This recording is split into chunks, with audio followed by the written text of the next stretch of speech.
Ya, nah ini asal lah.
Tes 1 2 tes.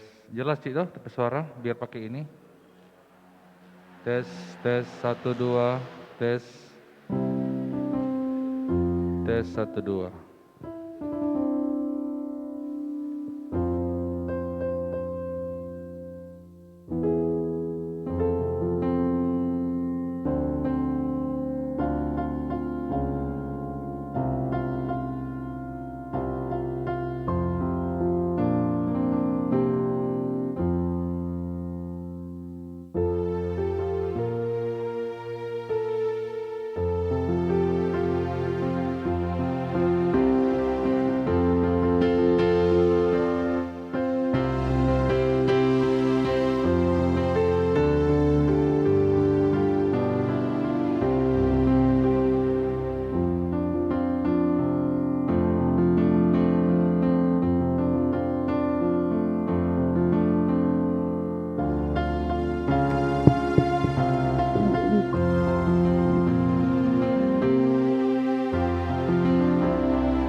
tes.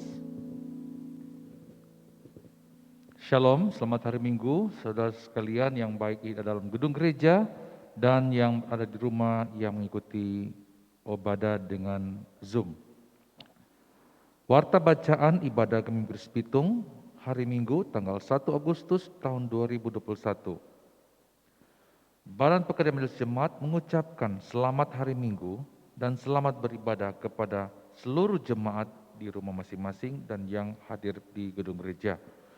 Tuhan Yesus memberkati persekutuan kita.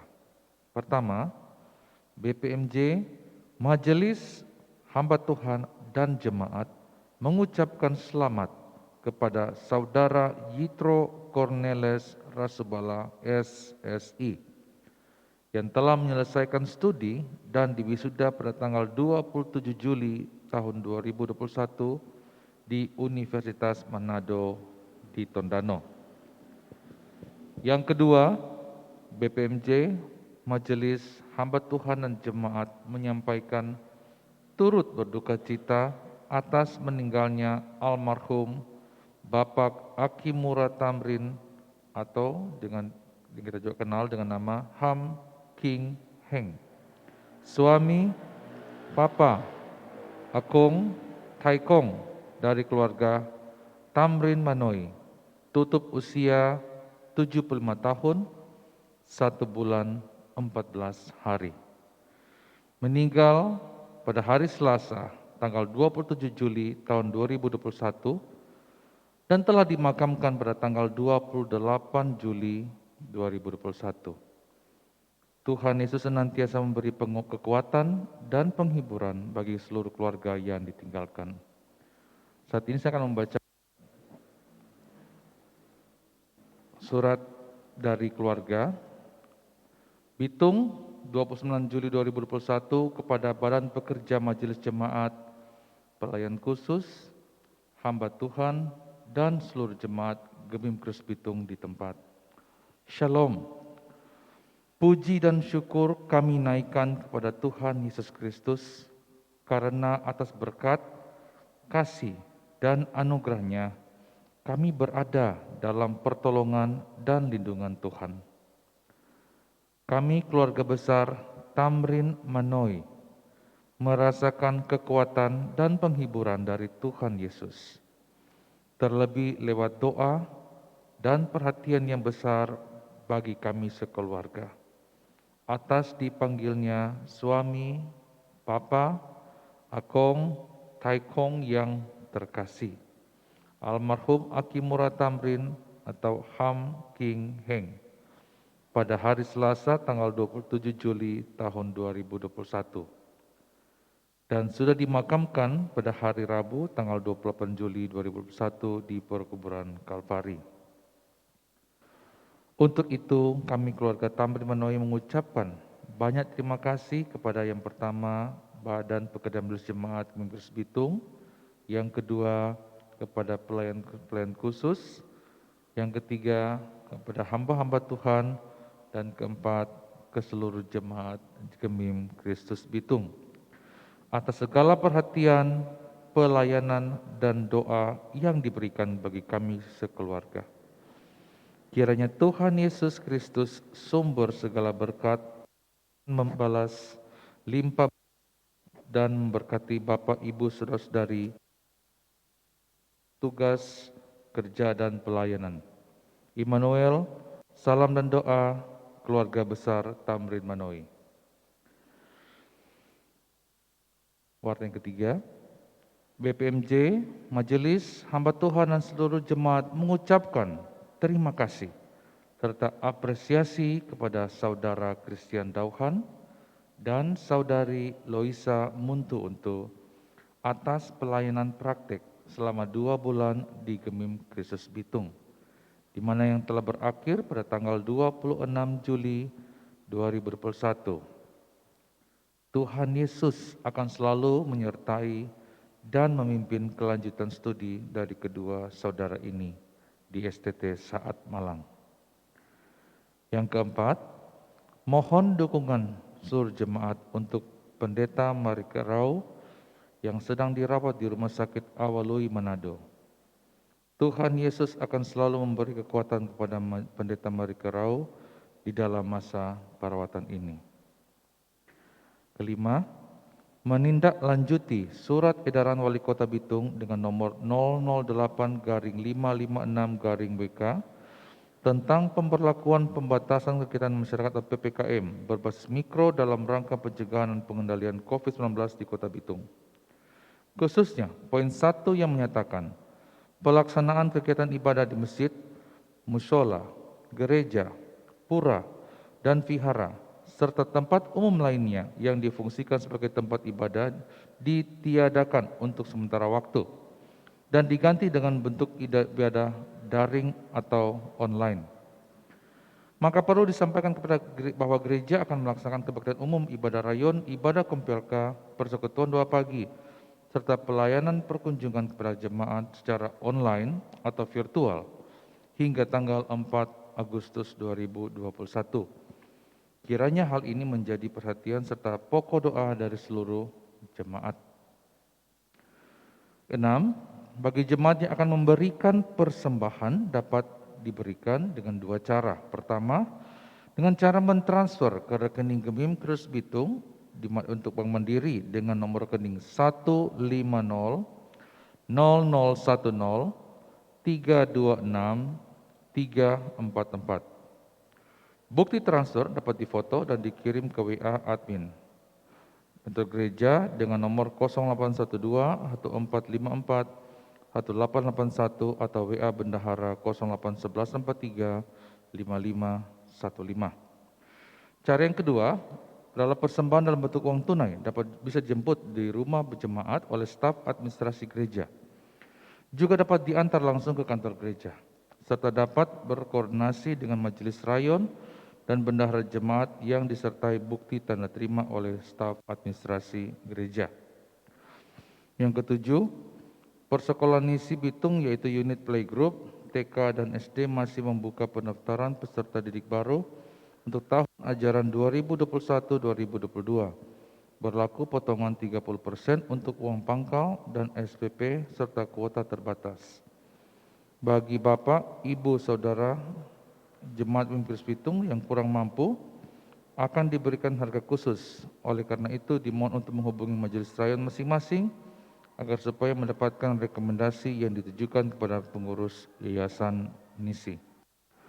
Kedelapan, mohon dukungan doa dari seluruh jemaat untuk rencana pembangunan gedung SD Nisi Bitung.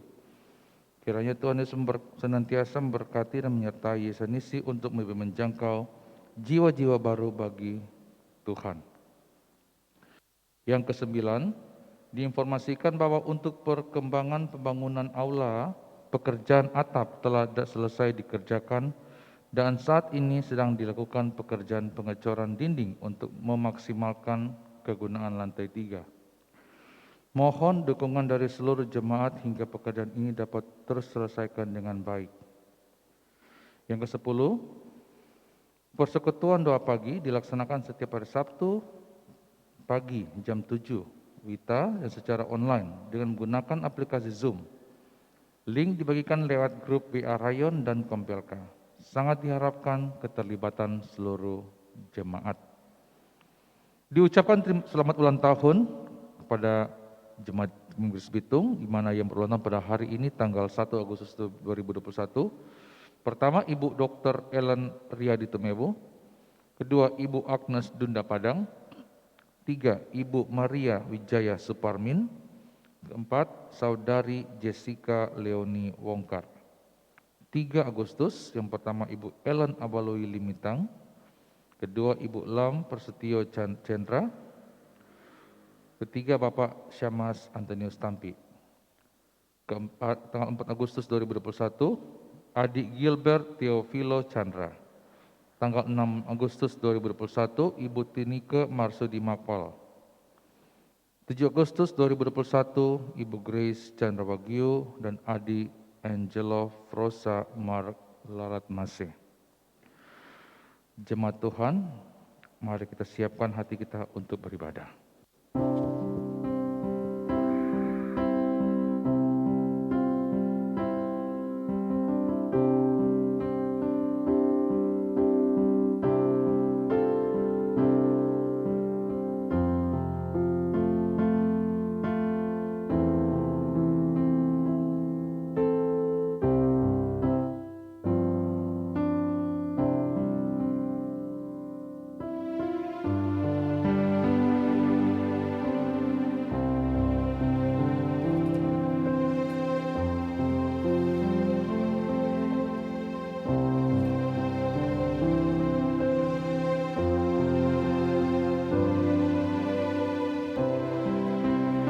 Saudara yang kekasih, kita bersyukur pada Tuhan diberikan kesempatan oleh Tuhan untuk menikmati satu kesempatan dengan Dia. Karena itu kita mau konsentrasi baik kepada Dia, pada Tuhan kita, dengan penuh hormat dan tentu untuk kemuliaan Tuhan. Kita siapkan hati dan pikiran kita. Saya undang kita semua berdiri, yang ada di gereja, juga yang ada di rumah, dengan kesungguhan hati. Mari kita muliakan Allah kita. Kita memuji Tuhan kita. Allah kita mulia, sembah Raja mulia.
Pertolongan kita dalam ibadah ini datangnya dari Tuhan pencipta langit dan bumi serta segala isinya, dan yang setia memelihara ciptaannya sampai selama-lamanya.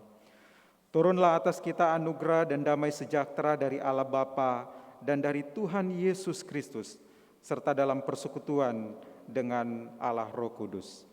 Amin. Kita muliakan Allah kita. Bapa di sorga, hatiku bersyukur.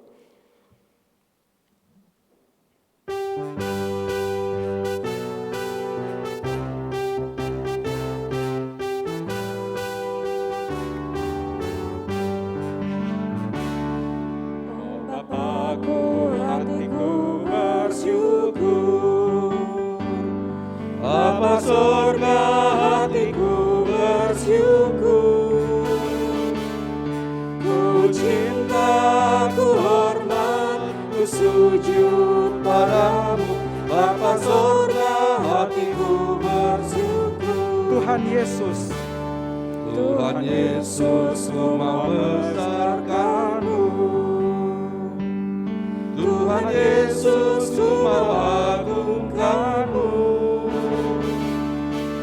Ku cinta, ku hormat, ku sujud padamu. Tuhan Yesus, ku mau agungkanmu.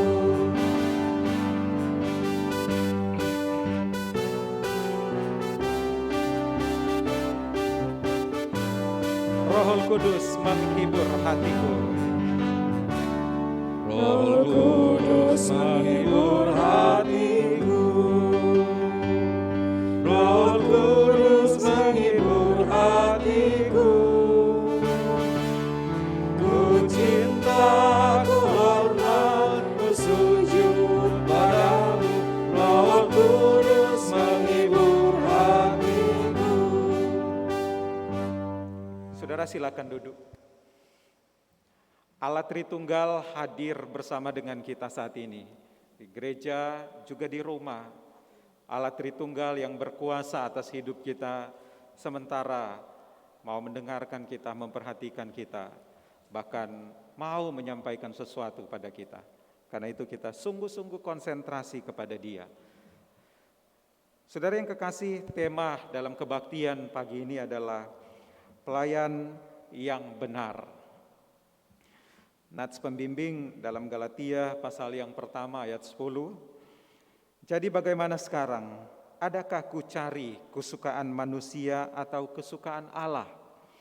Adakah ku coba berkenan kepada manusia? Sekiranya aku masih mencoba berkenan kepada manusia, maka aku bukanlah hamba Kristus.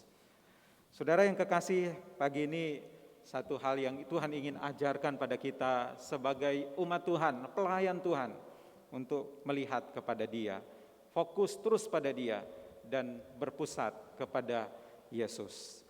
Karena itu kita mau konsentrasikan sepenuhnya perhatian kita kepada Tuhan. Lebih jauh kita mau mohon pengampunan dari Tuhan, dilayakkan oleh Tuhan. Firman Tuhan mengatakan dalam Yakobus 5 ayat 16. Karena itu hendaklah kamu saling mengaku dosamu dan saling mendoakan supaya kamu sembuh. Doa orang yang benar bila dengan yakin didoakan sangat besar kuasanya. Saudara, dengan iman saat ini mari kita berdoa di hadapan Tuhan. Secara pribadi, tersungkur, merendahkan diri di hadapan Tuhan. Dalam satu keyakinan iman kita kepada Tuhan Yesus yang sudah menyelamatkan kita. Kita mau terbuka, mohon pengampunan dari Tuhan. Secara pribadi berdoalah, akui kalau kita ada yang kita lakukan yang tidak sesuai dengan kehendak Tuhan, yang kita tahu, yang kita ingat, yang kita sadar salah. Akuilah di hadapan Tuhan. Tuhan mau mendengarkan. Seraya kita mohon pengampunan dari Dia. Tuhan, ini anak-anak-Mu, umat-Mu yang sudah hidup dengan kasih sayang Tuhan. Kiranya Engkau mendengarkan apa yang disampaikan dalam hati, pikiran, ataupun kalimat-kalimat yang keluar dari mulutnya. Kami semua harus mengakui bahwa kami memang sangat tidak berkenan, namun Tuhan sayang. Namun memang terkadang kami masih melakukan yang tidak sesuai dengan kehendak Tuhan. Kadang kami tahu tidak boleh, tapi kami masih sulit sekali kontrol, sehingga kami akhirnya berbuat dosa. Kadang kami mengerti salah, tapi kami kadang betul-betul diperbudak oleh keinginan, keegoisan kami, sampai lupa kalau itu adalah salah. Ampuni kami Tuhan. Kadang-kadang juga antara apa yang ada dalam pikiran kami dengan apa yang ada di dalam hati bahkan tidak sejalan, termasuk perbuatan kami. Ampuni kami semua Tuhan, dan kiranya Engkau mau melayakkan kami dalam satu kesempatan kami ada dengan Tuhan dalam kebaktian ini, baik yang ada di gereja ataupun di rumah. Kami menyatu hati dengan Tuhan. Tolong kami. Kami hanya mau berserah padamu. Terima kasih Tuhan. Dalam nama Tuhan Yesus kami berdoa. Amin. Saudara yang kekasih di dalam Tuhan, firman Tuhan mengatakan, sebab di dalam Dia dan oleh darahnya kita beroleh penebusan, yaitu pengampunan dosa, menurut kekayaan kasih karunia-Nya yang dilimpahkannya kepada kita dalam segala hikmat dan pengertian. Berita anugerah dari Allah kepada kita dalam surat Efesus yang pertama ayat 7 dan 8. Saudara, mari kita yang bersuka cita menerima pengampunan dari Tuhan, anugerah yang luar biasa dari Tuhan. Kita memuji Dia, memuji Yesus Kita mau bernyanyi bagi Yesus. Hatiku bersukacita karena Ia selamatkan. Kita nyanyikan bersama. KPPK nomor 45. Hatiku bersukacita karena Ia selamatkanku. Kasih-Nya amat ajaiblah yang menghapus dosaku. Ku bernyanyi puji Yesus, bagiku Ia terindah. Ialah Tuhanmu halisu, mati bebaskanku. Hanya Yesus yang terindah. Hanya Yesus yang terindah, dan ku dipuaskannya. Ku hanya pandang padanya, rohku dibebaskannya. Ku bernyanyi puji Yesus, bagiku Ia terindah. Ialah Tuhanmu halisu, mati bebaskanku.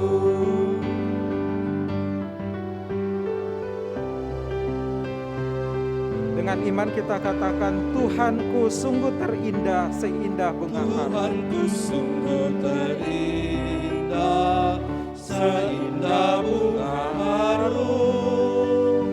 Sumber berkat yang melimpah, anugerahnya ku diberi. Ku bernyanyi puji Yesus, bagiku Ia terindah. Ialah Tuhanmu halisu, mati bebaskanku.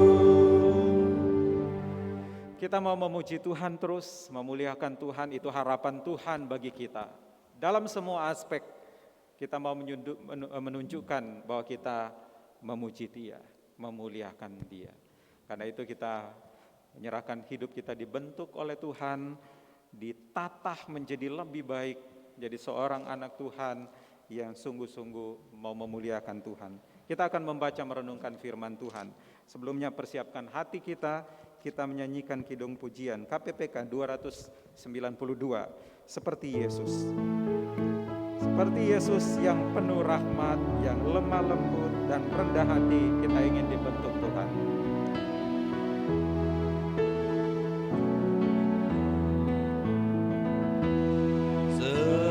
Seperti Yesus yang penuh rahmat, yang lemah lembut dan rendah hati, ku mau tinggikan Tuhanku yang mulia.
menyerahkan diriku hidup bagimu, lebih dikasihi, memuliakanmu. Serahkan diriku hidup bagimu, lebih dikasihi, memuliakanmu. Korbankan diri seperti Tuhanku, umatmu sampai berjumamu. Terimalah ku, Tuhan yang milikku. Terimalah ku, seluruhku milikmu. Kuduskanku, inilah doaku. Peliharalah aku jadi milikmu. Mari berdoa. Tuhan, kami mempersiapkan dan menaruh hidup kami dibentuk oleh Tuhan. Karena kami rindu memuliakan Tuhan. Hidup kami ini semakin hari semakin lebih baik. Karena itu kami tahu dan kami berserah padamu. Kebenaran firman Tuhan yang kami percaya akan membentuk kami.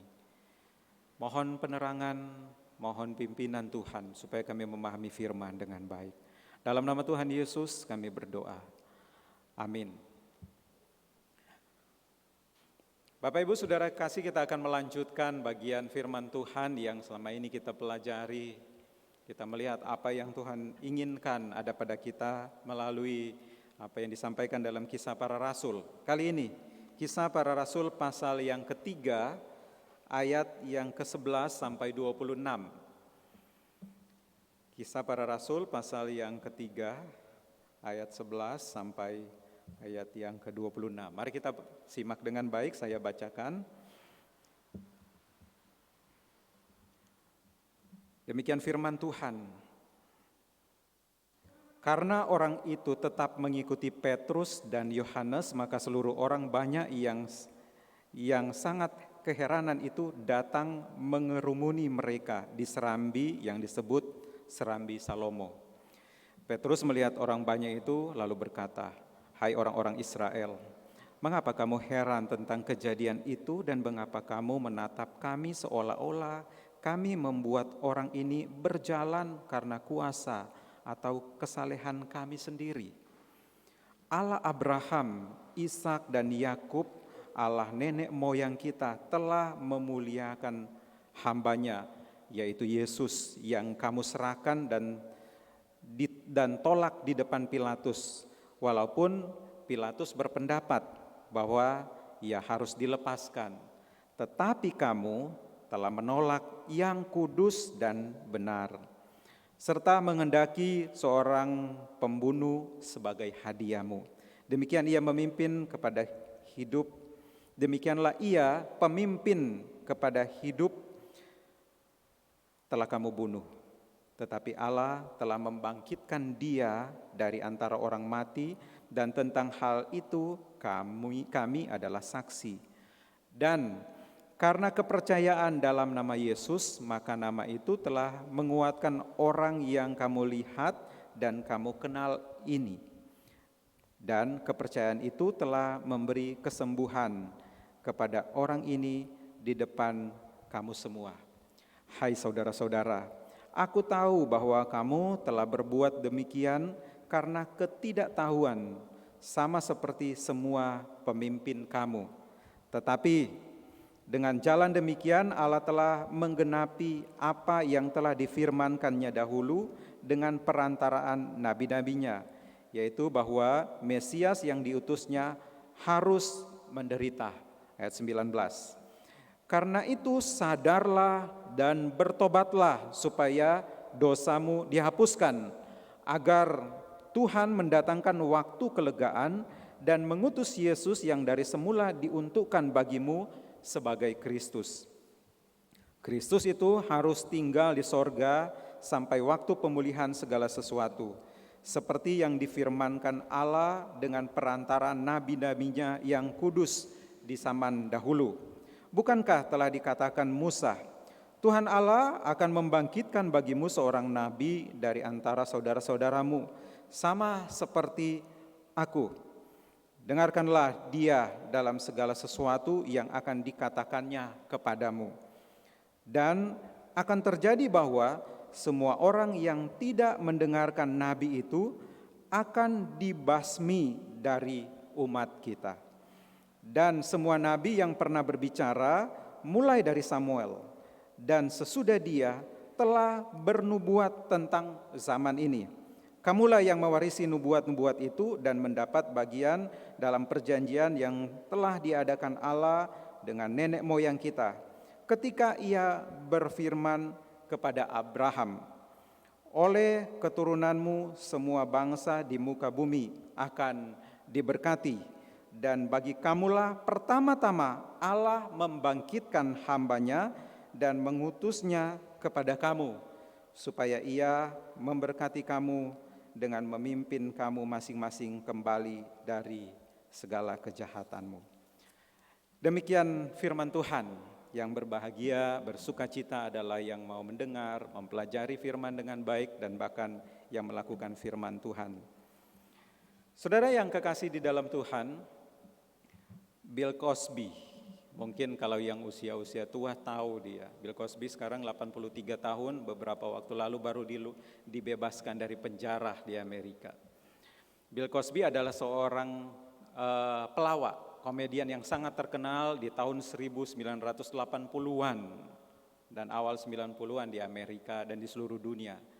Kalau saya pernah mengikuti ada satu drama keluarga, The Cosby Show, tahun 80-an kalau nggak salah. Lucu, menarik, bikin tertawa. Tapi yang menarik adalah Bill Cosby kemudian pernah mengeluarkan satu statement yang banyak menimbulkan pemikiran pada banyak orang. Dia bilang begini, I don't know the key to success, but the key failure is trying to please everybody. Artinya Cosby bilang begini, Cosby terkenal sekali tahun 80-an, 90-an dan akhir-akhir ini pun juga masih banyak orang kenal di Amerika secara khusus. Dia pelawak yang sangat terkenal, banyak kemudian penggemarnya, dia bisa membangkitkan tawa, senyum, sukacita orang ketika menyaksikan acaranya. The Cosby Show itu yang sangat terkenal. Tapi dia berani bilang begini, bagi dia tidak tahu kunci untuk sukses apa. Tapi dia tahu kunci untuk gagal. Kalau konsentrasinya yang dilakukan adalah hanya mau menyenangkan orang lain. Orang banyak, kita bingung. Dan banyak penulis, saya kemudian lihat beberapa penulis yang kemudian bikin komentar, kok bisa ya seorang pelawak terkenal, seorang aktor yang sangat terkenal, tapi dia berani bilang sukses, dia nggak tahu caranya. Tapi yang dia bilang, yang bisa menggagalkan adalah menyenangkan orang lain. Bingung. Karena pelawak tujuannya bikin orang senang, orang tertawa. Bikin orang kemudian happy. Tapi kok Cosby bilang begitu? Tapi ternyata Pak Bill Cosby punya pemikiran begini. Yang dia pikir adalah, yang jadi konsentrasi adalah dia kerjakan tugasnya dengan baik. Pokoknya apa yang jadi konsentrasinya adalah kerja dengan baik, lakukan tugas dengan baik, dengan tepat. Dan biarlah kalau orang lain memang mau senang-senang, kalau nggak senang nggak apa-apa. Bagi dia itu kuncinya, dia pikir gini. Nah, saudara yang kekasih di dalam Tuhan, ini juga banyak kemudian tokoh-tokoh, pemimpin besar, kemudian akhirnya suka sekali pakai statement yang dipakai oleh Pak Cosby ini. Tidak tahu gimana sukses, tapi yang dia tahu gagal kalau tujuannya menyenangkan orang lain. Saya akhirnya pikir, Paulus juga mirip loh ya. Paulus waktu tulis surat kepada jemaat di Galatia, tadi yang kita baca di Nats Pembimbing Galatia pasal 1 ayat 10, Paulus bilang, kalau tujuannya adalah untuk menyenangkan orang banyak, dia salah. Dia bukan hamba Kristus. Hampir mirip-mirip dengan Cosby. Apakah Cosby belajar dari Paulus tentang hal ini? Kita tidak tahu. Tapi bagi saya, memang ternyata itu yang sangat penting. Siapa yang harus disenangkan, dan kalau itu kemudian betul-betul dilakukan dengan baik, justru itu yang akan memberikan kesuksesan. Petrus lakukan hal itu. Petrus, ini adalah khotbah yang kita baca tadi dalam Kisah Para Rasul pasal yang ketiga tadi, ayat 11, itu adalah khotbah kedua dari Petrus. Khotbah kedua yang dia sampaikan setelah ada kejadian yang luar biasa besar. Khotbah pertama setelah kejadian Pentakosta, Roh Kudus turun. Setelah Roh Kudus turun, Petrus berkhotbah kepada jemaat, banyak yang bertobat, 3.000-an orang. Khotbah kedua setelah ada kejadian sebelumnya. Apa itu? Pasal 3 ayat 1 sampai yang ke-10. Ketika Petrus menyembuhkan orang lumpuh di seputaran Bait Allah, ya. Waktu Petrus mau keluar setelah sebelumnya pelayanan, berkhotbah, beribadah, mau keluar ketemu. Saya cerita singkat ayat 1 sampai ayat 10. Ketemu dengan orang lumpuh yang memang selama ada di situ. Hari-harinya minta persembahan. Mungkin kayak pintu gerbang sana. Menadakan tangan. Waktu Petrus dan murid-murid yang lain lewat, dia minta, tapi Petrus bilang, emas perak nggak ada pak kita. Tapi kemudian Petrus bilang, lihat kita, tatap mataku, boleh dibilang begitu. Dan Petrus bilang dalam doanya, dalam nama Yesus sembuh. Dan jadi sembuh. Makanya dibilang kejadian luar biasa. Petrus dipakai Tuhan untuk menyembuhkan orang yang lumpuh. Kejadian dahsyat. Kalau boleh dibilang ini adalah salah satu mujizat yang dilakukan Petrus di situ. Waktu banyak orang lihat, sementara dia keluar kan banyak orang percaya tuh. Banyak orang kemudian lihat, kagum, itu kok Petrus bisa. Dia keluar sampai boleh dibilang di bagian paling luar, bicara Serambi Salomo itu boleh dibilang kayak dekat-dekat gerbang sana lah ya. Situ banyak orang lihat, kagum dengan Petrus. Karena kagumnya kepada Petrus, khotbah keluar tentu Adi. Khotbah kedua, Petrus berkhotbah. Dan dia bilang, tapi saya mau bilang begini, kagum. Dan ini luar biasa.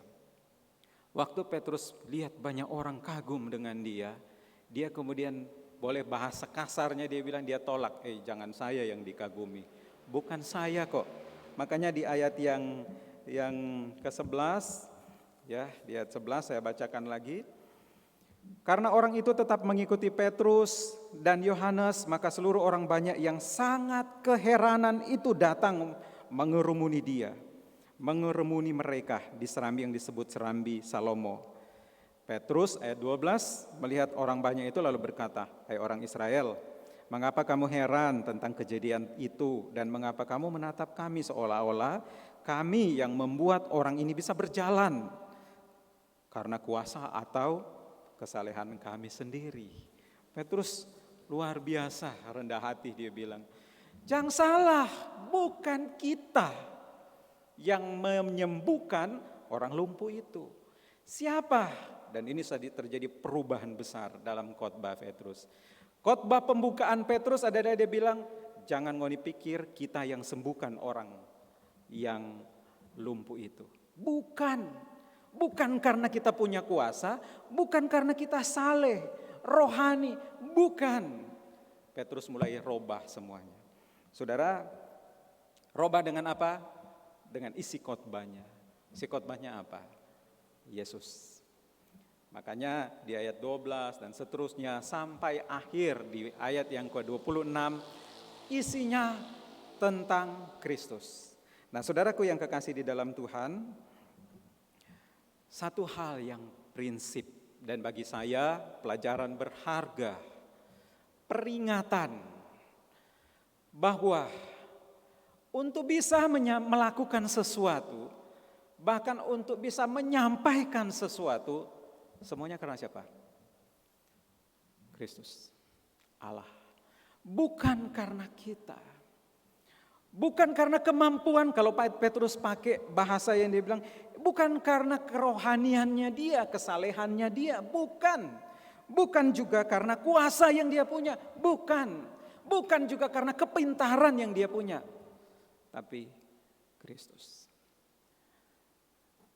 Petrus memakai nama Yesus. Ini kadang-kadang memang beberapa lalu juga saya sempat iseng dengar di YouTube, ada satu hamba Tuhan menjelaskan orang menggunakan dalam nama Yesus. Dan ini kecenderungan dari buku-buku yang saya baca juga menjelaskan ini. Petrus memang kemudian waktu menyembuhkan orang lumpuh itu dia pakai dalam nama Yesus.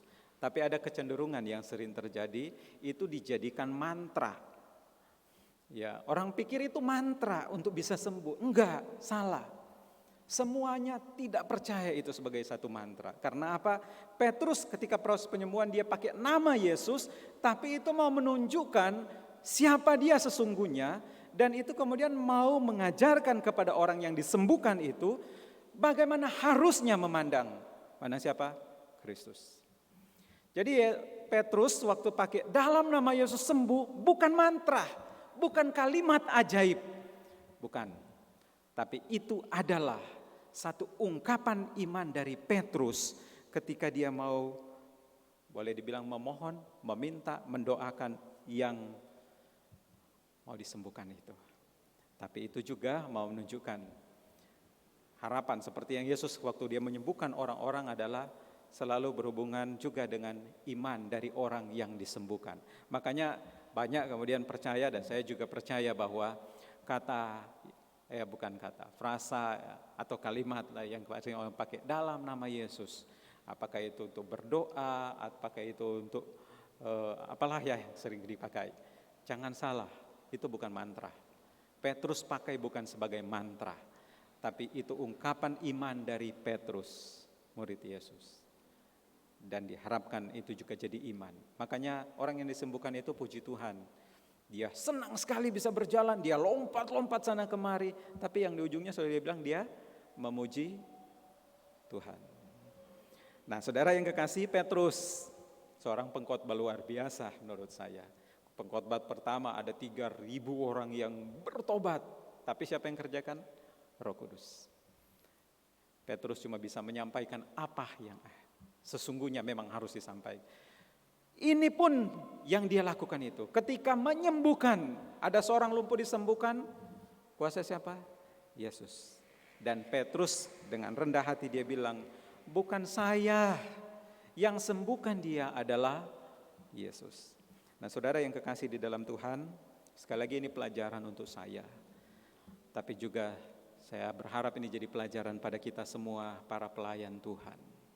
Kemampuan kita melakukan sesuatu. Petrus bisa berkhotbah, bisa kemudian dipakai Tuhan untuk menyembuhkan karena Kristus. Kita mau melakukan apa?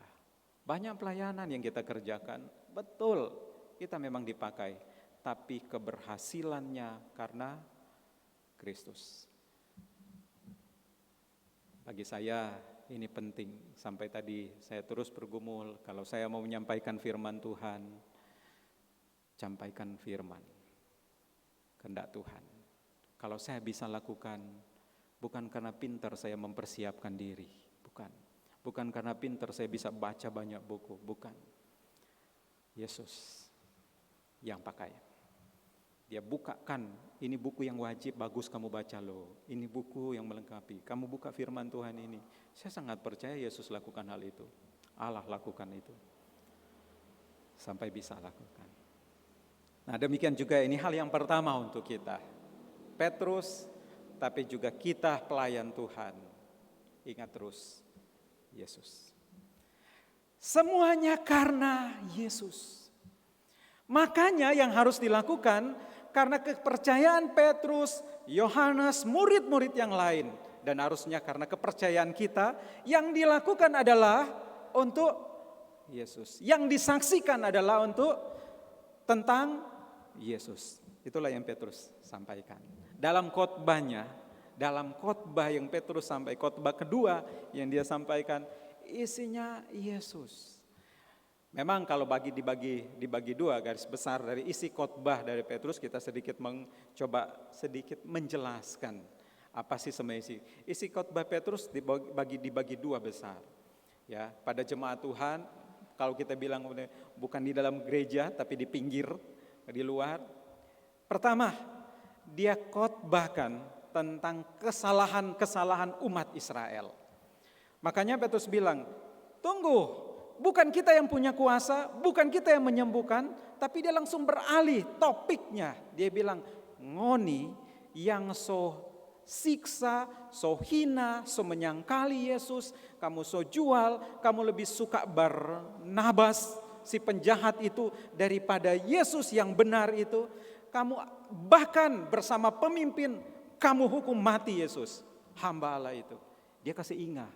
Jadi makanya dibilang Petrus dalam khotbah pertamanya konsentrasi pada Yesus adalah menyadarkan umat manusia akan kesalahan, keberdosaan. Saudara, ini penting ternyata. Dan ini juga jadi refleksi untuk kita. Waktu saya berpikir apa yang mau disampaikan, saya juga bilang begini, penting juga untuk kita. Yang saya harus sampaikan adalah yang benar, yang berkuasa, yang kudus adalah Yesus. Sementara umat manusia, kita adalah umat yang berdosa. Yang banyak melakukan kesalahan. Yang banyak bahkan barangkali menyangkali Yesus. Jangan-jangan seperti orang Israel zaman dulu. Menganggapi yang salah lebih baik daripada yang benar. Orang dulu, Petrus ulang begitu, ngoni dulu waktu Pilatus suruh pilih, Yesus bebas. Tapi ya terserah ngoni mau pilih mana? Penjahat atau orang benar? Yang dipilih, Alkitab bilang, Petrus bilang, ngoni pilih penjahat kan? Ngoni pilih yang salah, bukan pilih yang benar. Saudara, firman Tuhan yang Petrus sampaikan ini juga rasanya juga penting untuk kita pikirkan dengan baik. Yesus harusnya segala-galanya yang benar. Barangkali belum jadi utama Yesus. Tapi yang kedua, barangkali juga seperti Yesus bilang pada umat Israel, jangan-jangan engkau ini lebih senang daripada yang tidak baik. Tidak mau rasa salah, tidak mau merasa berdosa. Maka Petrus bilang, sekarang sadar dong, sadar bahwa ngoni salah. Kalau ngoni salah, sadar salah, akui itu, bertobat. Saudara, kenapa Petrus mulai dengan hal ini? Saya lagi pikir begini, saya ingat, saya kemudian catat, Pak John Calvin bilang begini, adalah tidak mungkin untuk sungguh-sungguh membawa mereka kepada Allah, orang-orang berdosa, kecuali mereka pertama-tama dibawa pada pengenalan terhadap dosa-dosa mereka. Pak Calvin bilang, dia juga lihat dari bagian kemudian apa yang Petrus sampaikan, dia bilang sangat tidak mungkin deh. Orang katanya mau percaya pada Allah, datang berbalik pada Allah, kalau tidak tahu, tidak sadar, dan tidak mengakui kesalahannya. Tidak sadar, tidak mengakui kesalahannya. Tidak akan mungkin. Pak John Calvin bilang tidak akan mungkin.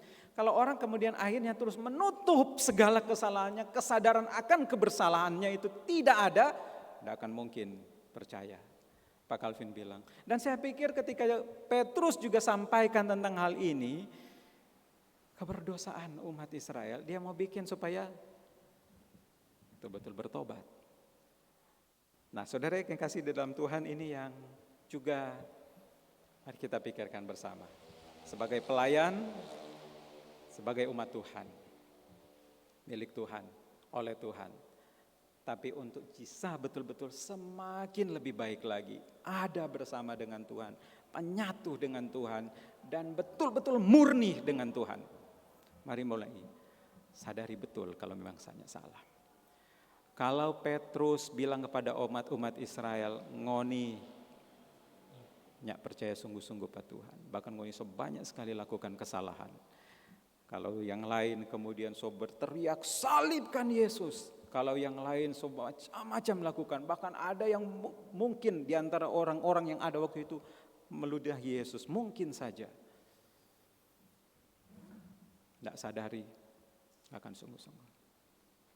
Nah, saudaraku yang dikasih Tuhan, Ini juga untuk kita di sini, saudara. Zaman sekarang, saya pun harus jujur mengakui hal itu adalah sesuatu yang kadang-kadang memang membuat akhirnya orang jadi susah dekat dengan Tuhan. Sebagai pelayan Tuhan, bukankah kalau memang jujur, orang harus akui terlalu banyak kesalahan yang orang lakukan.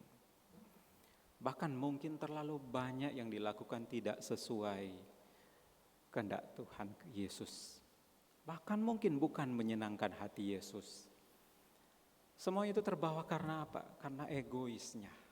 Ketika kemudian itu ada, saya juga memang harus jujur katakan, sangat-sangat tidak mungkin kita akan mau dan menjadi pelayan yang baik, sungguh-sungguh, untuk muliakan Tuhan. Kalau ada yang tidak baik, yang salah, yang tidak sesuai dengan kehendak Kristus, mari pikir. Lalu saya sering bilang, kalau kita secara pribadi, karena memang banyak dengan anak-anak didik, kita selalu bilang, ayo coba orang tulis deh.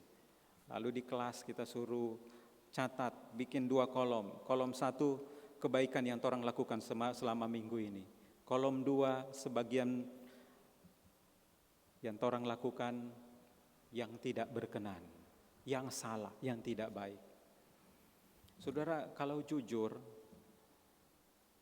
kita jujur ya, mungkin banyak yang tidak baik, tapi susah sekali diakui. Memang anak-anak kadang-kadang, anak-anak sekolah ya, kadang-kadang susah sekali tulis yang tidak baik. Malu, sungkan, bahkan rasa tidak kuat dah. Tapi mari coba kita, padahal Tuhan inginkan semuanya kejujuran, kesungguhan.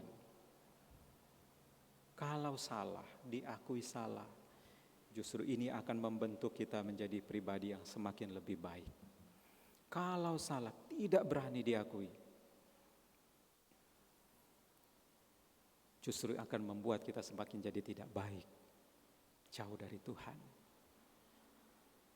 Saudara, seorang psikolog sampai bilang begini, orang yang tidak berani mengakui kesalahan-kesalahan yang ada,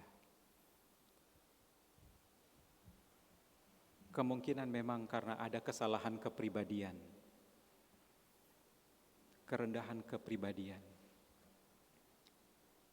Dan kalau itu betul terjadi, sangat sulit seorang yang punya kepribadian seperti itu untuk bisa jadi lebih baik.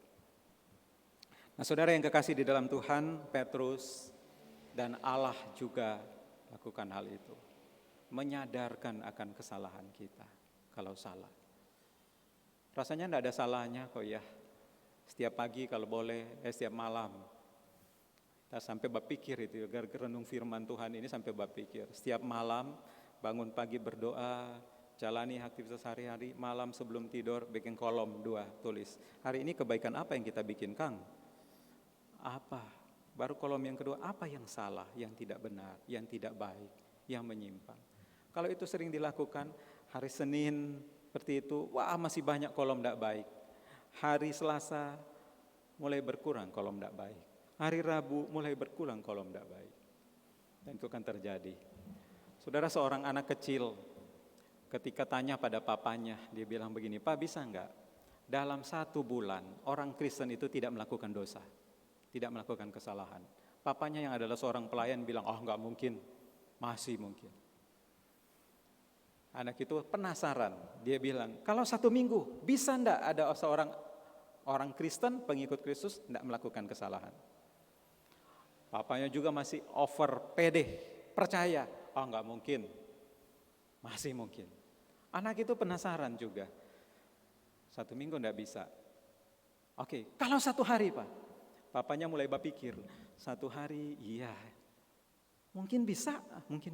Tapi masih ragu-ragu juga. Anak karena saking penasaran, masih ragu-ragu. Ini anak sekolah minggu baik loh ya, yang ingin belajar. Anak bilang, kalau 1 jam Pak, bisa enggak? Oh, papanya pede, bisa. Maka anak itu kemudian punya komitmen. Oke, setiap 1 jam saya tidak mau melakukan kesalahan. Setuju? Bisa enggak? Menurut saya bisa. Bisa. Asalkan komitmennya setiap 1 jam nggak mau melakukan kesalahan. Dalam hal apa? Kalau itu terus terbentuk setiap 1 jam nggak kesalahan, 24 jam lewat, malam puji Tuhan bebas. Terus terjadi. Nah saudara, akui kesalahan. Membentuk kita. Merasa ada salah, mohon ampun pada Tuhan. Karena itu yang diinginkan oleh Allah. Proses pengudusan dilakukan oleh Allah. Semua terjadi karena lihat Kristus. Dia yang memberi hidup. Petrus bahkan boleh ringkas singkat dia bilang, Yesus itu adalah hamba. Ada yang terjemahkan, beberapa terjemahan, anak Allah yang kudus, yang benar, yang memberikan kehidupan. Makanya jangan ragu. Jadi lebih baik. Nah saudaraku yang kekasih dalam Tuhan, ini yang kedua. Yang pertama saya bilang tadi, ingat, seperti Petrus, sadar betul karena Kristus. Melayani karena Kristus. Makanya melayani yang akan disenangkan adalah Kristus. Yang kedua penting adalah mari banyak introspeksi diri, sadar diri.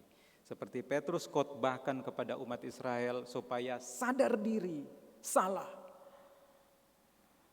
Nah, poin yang kedua, bagian kedua dari khotbah Petrus adalah, makanya dimulai di ayatnya yang berapa tadi? Ayat yang ke-19 dia bilang bertobat. Ayat yang ke-26 bertobat. Ya ulang. Makanya yang kedua yang Petrus mau sampaikan adalah bertobat. Kalau sudah tahu salah, jangan lakukan lagi dan kembali pada Allah. Terjemahan Alkitab lebih banyak menulis bahwa kamu bertobat kemudian turn to God. Kembali kepada Allah. Sebagian terjemahan besar terjemahan Alkitab bahasa Inggris mau bilang bertobat, meninggalkan yang salah-salah, tidak lakukan yang salah-salah, jauhi yang salah-salah, beralih lakukan yang baik, tapi lebih jauh menyatu kembali dengan Allah. Hidup dengan cara hidup Allah, dekat dengan Allah, dekat dengan Yesus Kristus. Saudara, Yesus datang ke dalam dunia. Saya katakan kemarin di duka, Tuhan Yesus datang di dunia yang rusak, kacau, penuh dengan dosa. Dia datang untuk apa? Membawa kembali yang rusak-rusak itu menyatu dengan dia, dengan matinya dia di kayu salib. Supaya satu lagi. Nah, poinnya adalah bertobat, tapi lebih jauh satu dengan Tuhan. Saya baca satu buku, Not a Fan, bukan seorang penggemar. Ini menarik nih, saya bilang, karena memang ternyata banyak yang jadi Kristen menurut buku itu. Lebih banyak jadi penggemar, bukan pengikut. Kalau penggemar susah menyatu, karena dia cuma lihat apa yang memang menyenangkan dia, dan kemudian akan membuat dia rasa kagum dengan yang dia ikuti, yang dia gemari itu. Tapi kalau yang kemudian ada pengikut, adalah pribadi yang betul-betul mengikuti, kemudian menyatu, dan dia mau betul mengalami semua yang dialami oleh yang diikuti itu. Di dalamnya, kemudian di dalam buku itu satu bagian bilang begini. Satu hal yang jadi masalah pada orang Kristen adalah, satu, ada banyak sekali. Tapi kemudian satu dia bilang, Pak Kail bilang,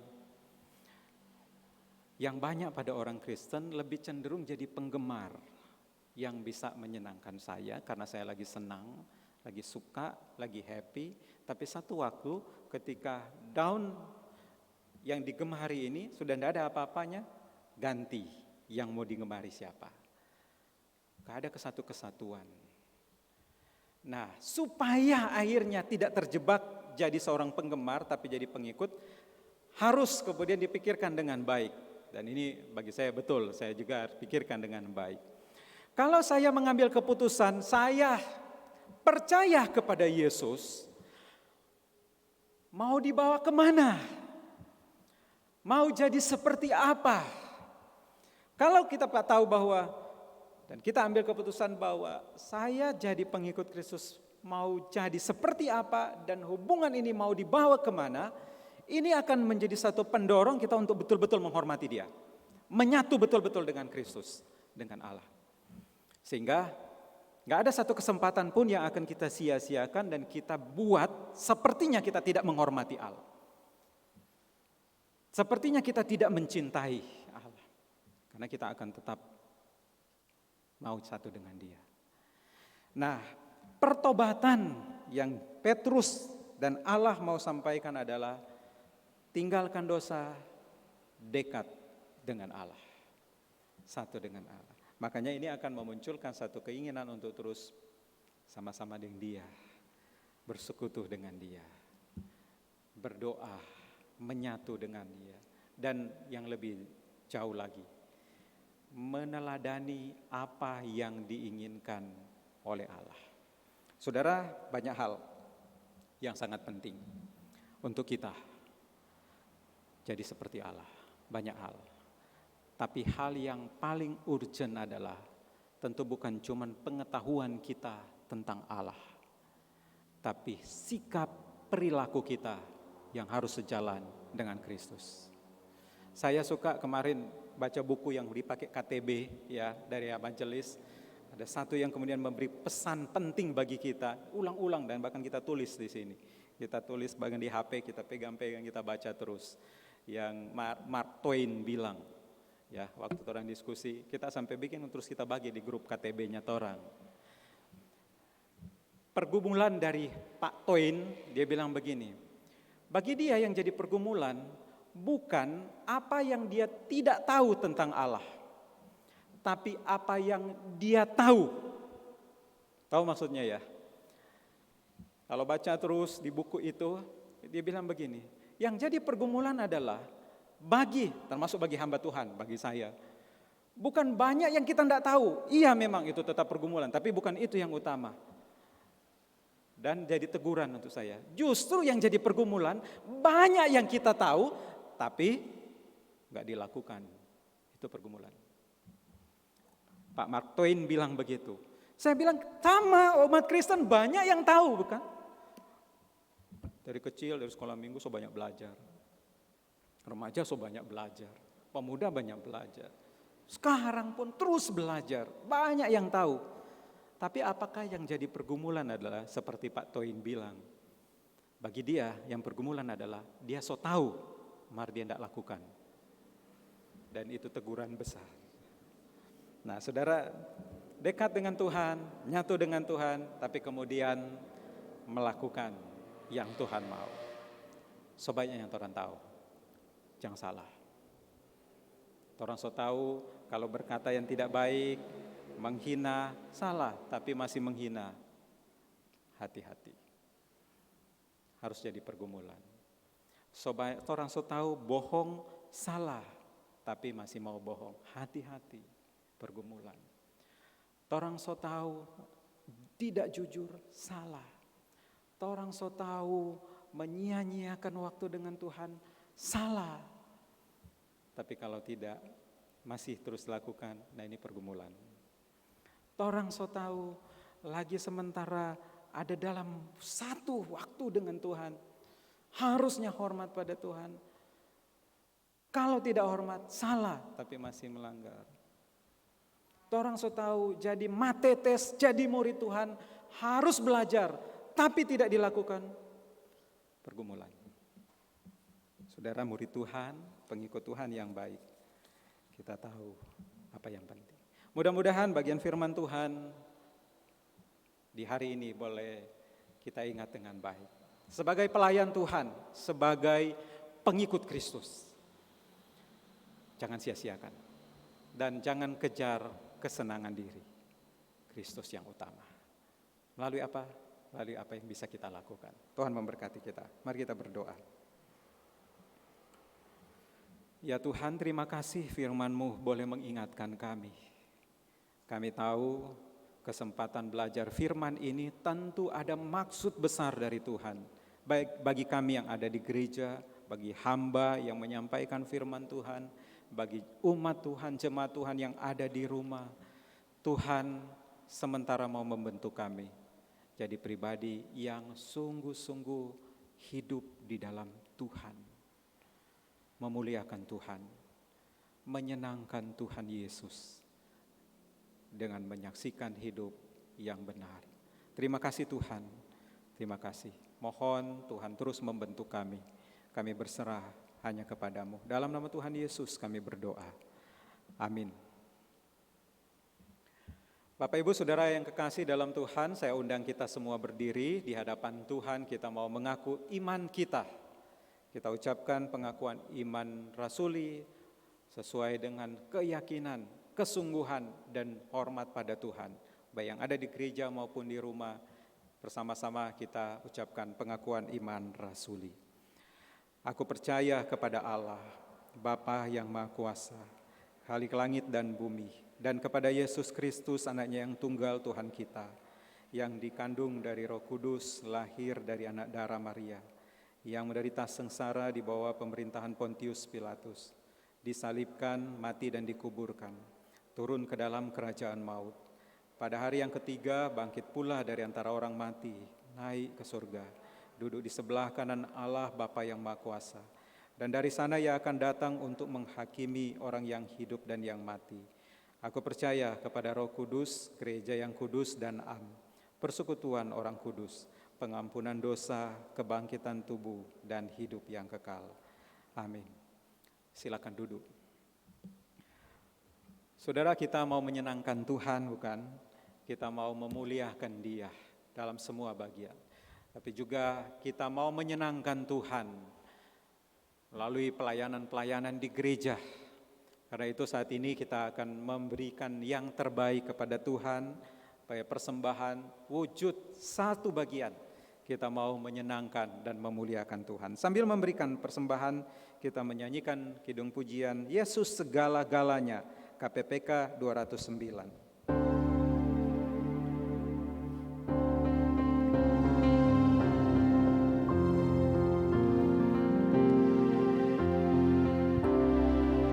Yesus segala-galanya, mentari hidupku, dan Dialah kekuatanku, penolong yang teguh.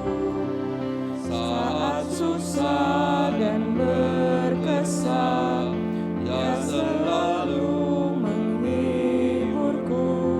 Sandaranku, penghiburku, sobatku.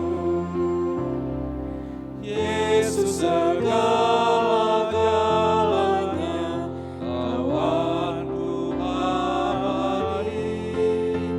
Saat datang kepadanya, berkat-Nya diberi. Surya dan hujan berselang, hasil tanaman melimpah. Dia segarkan, Dia tambahkan sobatku. Saudara, dengan sungguh-sungguh kita katakan, Yesus segala-galanya setia padaku. Yesus segala-galanya, setia padaku. Takkan ku menyangkalnya, percaya padanya. Bersamanya ku amanlah, setiap saat ku pandangnya. Kemanapun selalu serta sobat. Yesus segala-galanya selalu yang kurindu. Yesus segala-galanya, selalu yang kurindu. Ku bersandar kepadanya, sekarang dan tetap. Hidupku indah selamanya ku bahagia, hidup kekal ku mengenal sobatku.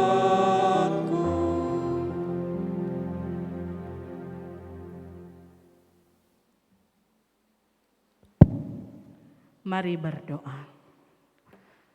Bapa, sungguh kami bersyukur ya Tuhan.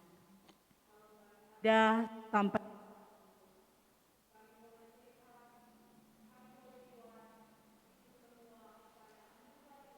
di kami. Untuk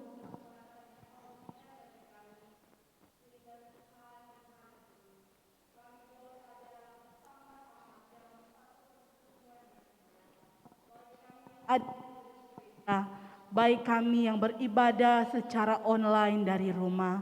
Terima kasih untuk kesempatan yang Engkau berikan bagi kami. Sungguh hati kami rindu, hati kami ingin mendengarkan bagian kebenaran firman Tuhan. Tuhan, tolong kami.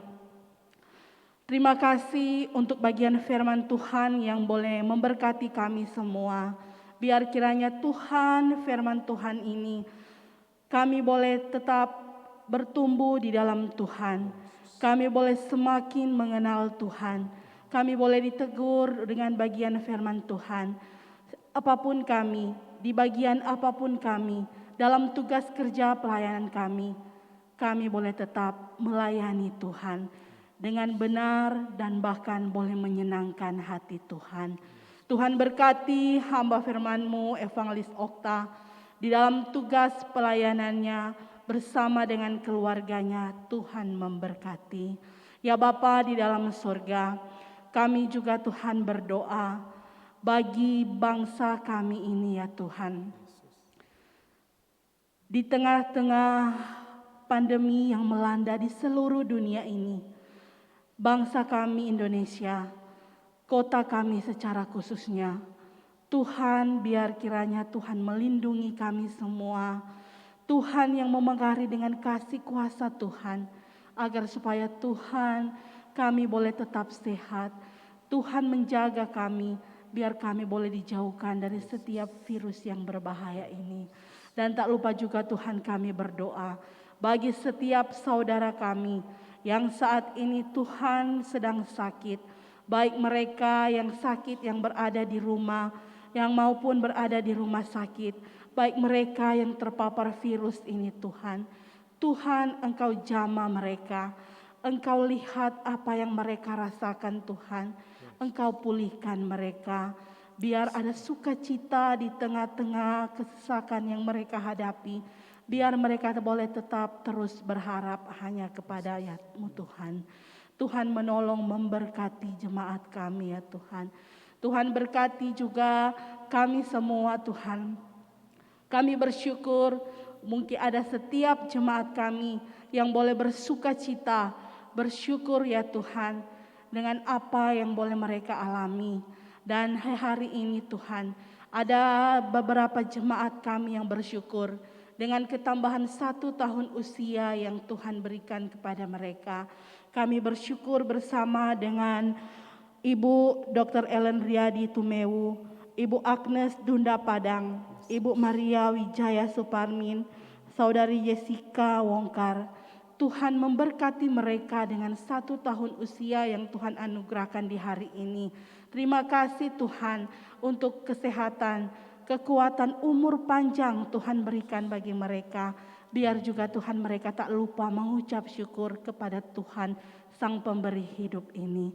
Bapa dalam surga, kami tetap berdoa mendukung untuk setiap pembangunan aula yang saat ini sedang berlangsung di dalam penyelesaian lantai 3. Tuhan juga yang menolong agar semuanya dapat terselesaikan dengan baik. Tuhan di saat ini kami juga telah memberikan persembahan. Tuhan memberkati persembahan kami ini. Biar kiranya Tuhan boleh dipakai untuk kemuliaan nama Tuhan.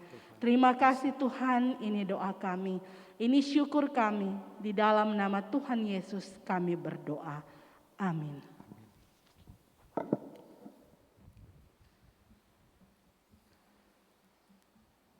Saudara, ibadah kita sudah selesai, kita akan mengakhirinya. Saya undang kita semua berdiri, mari kita persembahkan semuanya untuk kemuliaan Tuhan. Doksologi.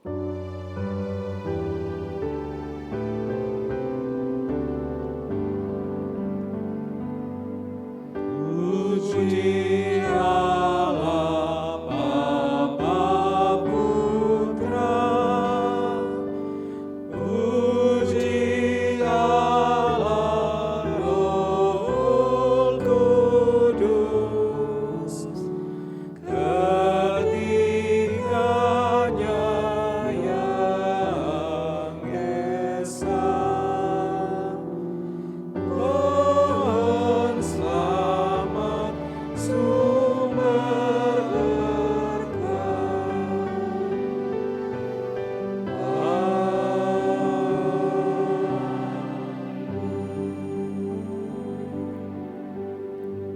Saudara, kembalilah, lanjutkan aktivitas kita, lakukan tugas-tugas yang Tuhan percayakan kepada kita. Jadilah berkat, senangkan Kristus, dan terimalah berkat dari Tuhan. Tuhan memberkati kita dan melindungi kita. Tuhan menyinari kita dengan wajah-Nya dan memberi kita kasih karunia.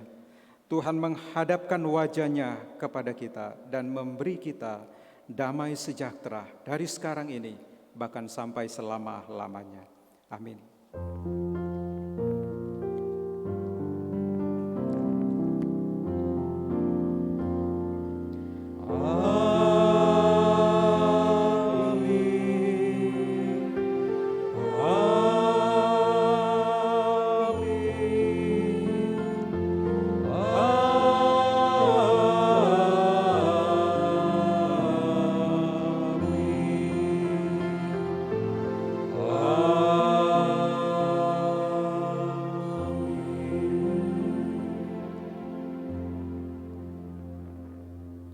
Silakan duduk.